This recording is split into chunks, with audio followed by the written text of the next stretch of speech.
The Clippers, who have never even been to the conference finals as a franchise, suddenly find themselves with the reigning finals MVP and the second runner-up for the regular season MVP on their roster. So, Dave, let's discuss the dynamic duos here. Are Kawhi and PG the best pairing in the league right now?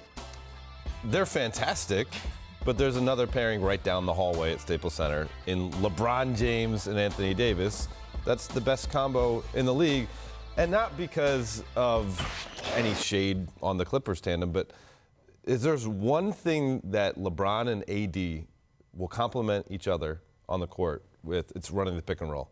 And that one thing they can do better with each other's skill set combined than anything that Paul George and Kawhi Leonard can do. Now, you could say that Paul George and Kawhi Leonard on opposite wings defensively is a menace, but I'm talking offensively, and usually when we talk about players complementing one another, it is on the offensive end. So that's why I give the nod there. And even though LeBron's older, they have the health in that duo coming into the year. Yeah, I mean, that's going to be a big thing, right? Whether or not the health of Paul George is something that's 100%. I mean, he's coming off of that shoulder injury. Is that something that's going to be plaguing him going forward? And this season, I think that it might very well be that the Clippers duo is the best duo in the league. But going forward, I think it's going to be really interesting to see if we're talking just overall who the best duo is. I mean, Kyrie Irving and Kevin Durant are going to be a formidable duo. That being said, that's not going to happen until next year, but I don't think that's one to overlook. Yeah, certainly. I would agree with that. Now,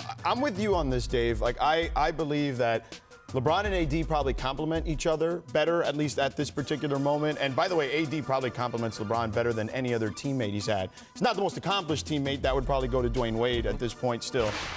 But as far as the way their games will mesh, I'm with you on that. Paul George's injury is interesting because Royce Young, after the first shoulder injury, had reported that he'd be reevaluated for training camp, and then he had the second surgery. And Ramona was on my radio show yesterday, and she was saying that there's a possibility that this could, lead up right to the season when he's evaluated. So if he misses a couple of games to start the year in the loaded Western Conference, how do we feel about something like that? Well, I mean, you look at it paid off for Kawhi last year, and obviously that cost them a little bit in the seeding, and that was the East versus the West. But I think that's something we're going to potentially see more, is a little bit more of that load management, that term that's been coming up over and over. And if that pays off in the playoffs, I mean, I think a lot of teams would argue that's going to be worth it. Even the most accomplished, smartest, most skilled players take time to be able to know each other's game, congeal with one another on the court.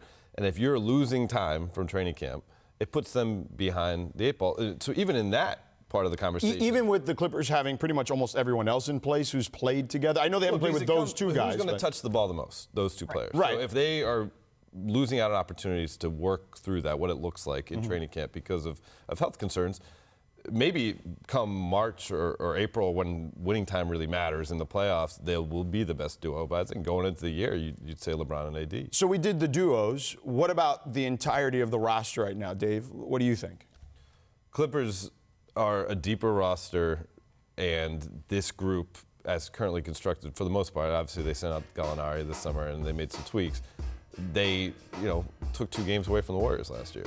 So it's a more accomplished group already going into the year. The Lakers have such incredible roster turnover that there's more of an unknown there, and that's why you would give the Clippers the nod in terms of perhaps getting wins, but then you talk in, okay, then there's a load management angle, and maybe the Lakers, Anthony Davis at his introductory press conference said, I'm 26 years old, I plan on playing a lot. Right. And so if you have Anthony Davis out there for 80 games, that could be the difference. Well, the thing about Anthony Davis, Malika, is that if you look at him, he hasn't had serious injuries. Sure. It's a lot of nicks and bruises or whatever. It's not really anything that anyone should be overly concerned about.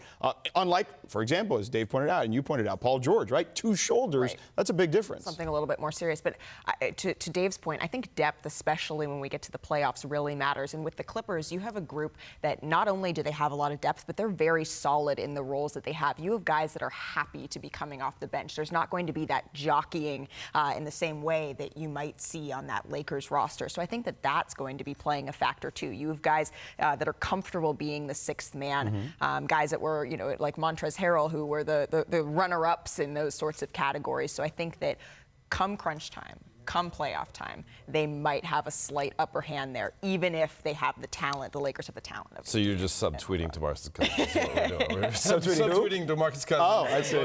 There you go. That's not going to work out between him and JaVale. That's Okay, always my I goal. hear what you're saying. That's always my goal. Subtweet DeMarcus. Thanks for watching ESPN on YouTube. For highlights and analysis, check out the ESPN app. And for live streaming and premium content, check out ESPN+.